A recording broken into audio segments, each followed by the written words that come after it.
Salut tout le monde, chose promise, chose due, je vous retrouve aujourd'hui pour vous parler des 10 aliments que vous ne trouverez jamais chez nous. Donc moi je reçois souvent des questions de la part des autres mamans qui me disent « Mais que mangent tes enfants? Comment tu fais pour leur faire manger des choses saines? Est-ce qu'ils ne te réclament pas des bonbons, des chocolats, du jus, etc. Comment tu fais pour éviter d'avoir ça chez toi ?» Et du coup on en parle. Il y a 3 choses à retenir. La première, c'est que tant que les yeux, on va dire, ne voient pas, le cerveau ne demande pas. Et du coup, le corps ne réclame pas. Tant que les choses ne sont pas exposées devant nous, eh ben, on ne ressent pas le besoin d'en avoir. Et c'est valable pour tout. Et c'est pour ça qu'il faut super faire gaffe au piège des publicités. Parce que plus vous recevez des publicités chez vous, sous format papier ou alors à la télé, eh ben, plus on suggère à votre cerveau des envies qu'il n'avait pas au préalable. Donc c'est pareil, plus vous voyez, plus vous en voulez, et bien plus vous voyez des aliments chez vous, plus vous avez envie d'en manger. Donc ça c'est la première chose. Tant que ça ne rentre pas à la maison, il n'y a pas de souci à se faire. Les enfants ne réclament pas. La deuxième chose, c'est que beaucoup de mamans me disent « Tu sais, c'est trop tard, moi mes enfants ont été habitués à ça, ça ne changera pas, on ne peut pas changer les choses et mettre de nouvelles choses en place. C'est trop tard, c'est foutu pour foutu. » Je dis non, rien n'est jamais trop tard. Mais alors rien du tout dans sa globalité n'est jamais trop tard. Même si tu as envie d'apprendre l'informatique alors que tu as 80 ans, eh ben c'est pas trop tard. Même si tu as envie de te mettre à un sport qui te paraît inaccessible du fait de ton âge ou de ton énergie ou de ton physique ou quoi que ce soit, eh ben non, ce n'est pas trop tard. Eh ben pour changer une habitude, je veux casser un cliché ou une idée reçue. On n'a pas besoin de 21 jours comme on le dit partout et que je l'entends très souvent et que je le lis dans certains articles et ouvrages. C'est pas 21 jours, c'est 3 mois. Il faut vraiment compter 3 mois pour changer une habitude et une habitude qui va se mettre en place et qui va rester. Donc c'est pas 21 jours, c'est un peu plus, mais en tout cas, il faut se laisser 3 mois pour faire une transition de manière douce et soft quoi, voilà, pour passer d'un mode de vie à un autre mode de vie tout en douceur. Donc ce n'est jamais trop tard. Aliment numéro 1, les sodas. Vous ne trouverez jamais chez nous du Coca, de l'Orangina, du Fanta, les boissons gazeuses de type Sprite, etc. Pour ne citer que quelques marques. On n'en a pas, voilà, vraiment on les a arrêtés il y a très longtemps, il y a plus, je dirais presque 10 ans maintenant. Donc les sodas faisaient partie de notre vie, de notre culture, c'est toujours posé avec les repas, c'était toujours, voilà, ça faisait partie de la table des invités en tout cas, des anniversaires, des grandes fêtes, etc. Et bien aujourd'hui, on se contente de boire de l'eau, c'est largement suffisant et très bon pour la santé. Et si on veut des jus, on peut les faire, on a une centrifugeuse, on fait nos jus, on fait nos limonades, et voilà. Ce que je vous dis là ne veut pas dire qu'on a banni de manière catégorique et stricte que si je viens chez vous, je ne vais pas en boire si vous m'en proposez, mais c'est pas quelque chose que moi je vais aller chercher ou que je vais ramener chez moi. Alors effectivement, quand on se retrouve dans des fêtes et qu'il y en a, on peut pas trop dire non aux enfants, mais on va limiter notre, notre intake, donc la quantité que l'on va prendre, parce qu'on sait que ce sont des choses qui ont des méfaits, voilà, des impacts négatifs sur la santé tout simplement. Et comme on en est convaincu, eh ben c'est naturel de ne pas en acheter. Aliment numéro 2, c'est tout ce qui est bonbons, chocolat, tous ces petits snacks du quotidien des enfants notamment, eh ben on n'en achète pas. Alors même pour les anniversaires, on évite dans les petits sacs pour les enfants de mettre des bonbons, des chocolats. En tout cas, ça ne va pas faire partie intégrante du petit sac surprise pour les enfants. Il se peut qu'on en mette 1 ou 2. On va dans ce cas-là choisir quelque chose de très bonne qualité, peut-être un chocolat noir de très bonne qualité et bio de préférence, mais on ne va pas mettre voilà, des bonbons de tout genre et des assortiments comme ça. On va préférer les fruits secs par exemple ou des fruits tout simplement, ou voilà, des petites barres de céréales bio, ou de préférence, enfin moi quand je faisais les anniversaires, il m'arrivait souvent de faire des cookies, des barres énergétiques, etc. que je donnais aux enfants avec un petit cadeau et ça leur faisait très plaisir et ils mangeaient ça. Et en fait c'est là que je me suis rendu compte à la base que les enfants ne venaient pas aux anniversaires pour ça en fait. C'est parce qu'ils voyaient les bonbons et les chocolats que ça les rendait fous en quelque sorte. Mais s'ils ne les voyaient pas, eux, ils venaient pour s'amuser, pour voir leurs copains et jouer ensemble et passer un moment. Le petit sac surprise de la fin, ils s'en fichent en fait complètement. Donc voilà, maintenant on essaye de doser pour être au maximum aligné à nos principes et nos valeurs. Aliment numéro 3, c'est les boîtes de gâteaux, les gâteaux de tout genre. En fait, on a très rarement des gâteaux à la maison.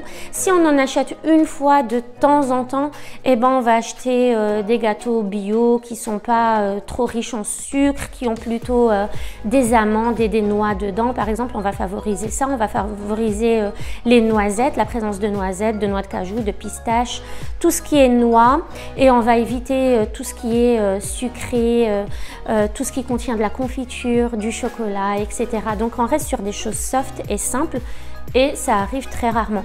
Après, les gâteaux, on en fait à la maison par contre, donc je limite toujours la quantité de sucre, mais au moins c'est avec des ingrédients bio et des produits de base et c'est tout. Il n'y a pas de conservateur, il n'y a pas d'additifs, voilà, il n'y a pas, on sait ce qu'on a fait à la maison et ça, j'ai pas de problème à ce que les enfants en mangent, bien au contraire. Aliment numéro 4, on n'a pas de dessert dans le frigo, donc tout ce qui est flan, danette, ce genre de choses, on n'en a pas. De temps en temps, on va avoir des yaourts. On essaye de privilégier les yaourts sans lactose, de préférence vegan, peut-être au soja.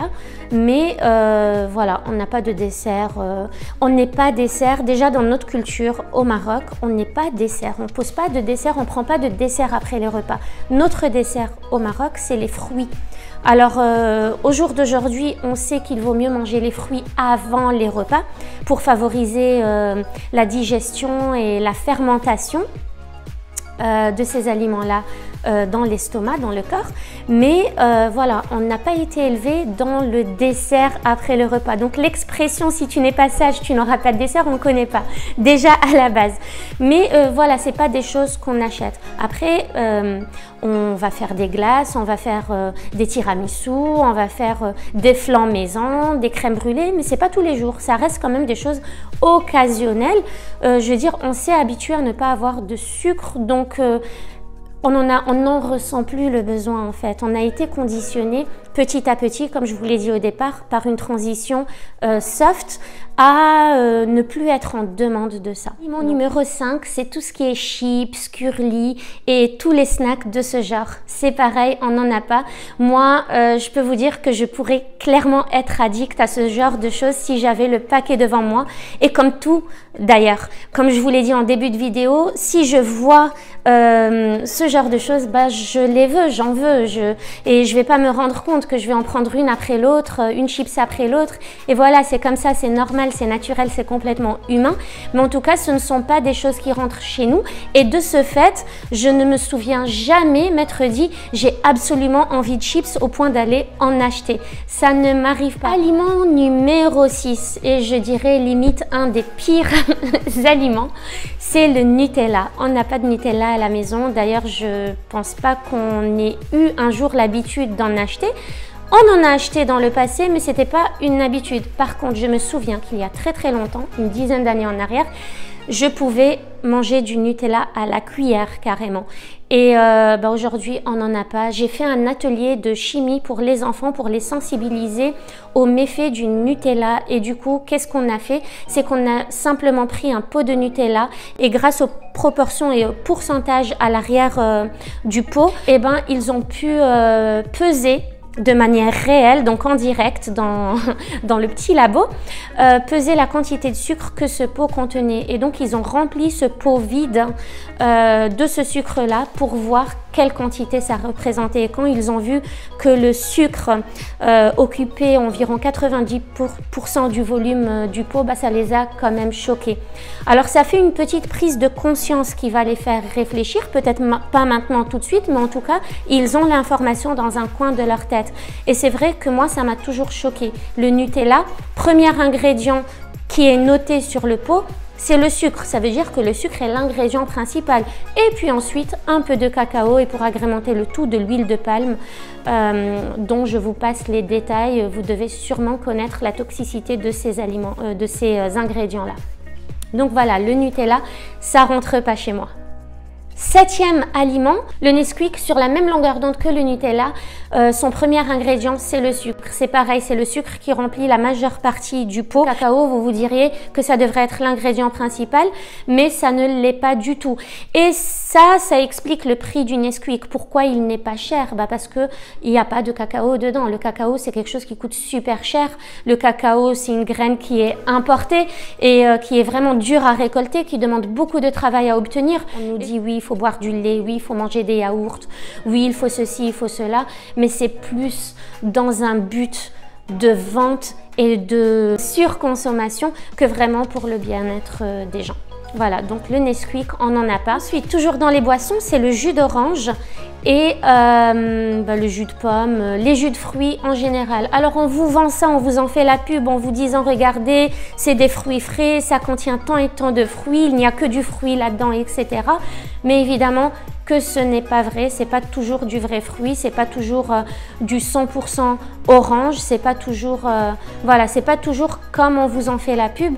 En tout cas, il y a toujours une quantité de sucre aberrante qui n'a pas besoin d'être là. Avec la centrifugeuse, on a vraiment réglé le problème des jus de fruits, mais en tout cas, on ne ressent pas le besoin d'acheter du jus de fruits et comme je vous l'ai dit, la limonade c'est pareil, on fait nos propres limonades, c'est très facile à faire et au moins on sait ce qu'il y a dedans et on peut aromatiser tout ça à notre sauce, à notre goût. Mon numéro 9, c'est tous les plats déjà préparés et congelés. Alors on n'achète jamais un plat déjà fait, déjà préparé, congelé. Alors tous nos plats sont préparés à la maison en général, soit à la dernière minute, soit en avance comme vous l'aurez vu dans mes autres vidéos, mais en tout cas on n'achète jamais une pizza congelée, on n'achète pas de pâtes congelées, on n'achète pas ce genre de choses, tout simplement parce que entre le moment où ça a été fait, on ne sait pas dans quelles conditions ça a été fait et le moment où vous les avez dans votre congélateur et que vous les mangez, il peut se passer en fait des mois, c'est pas trop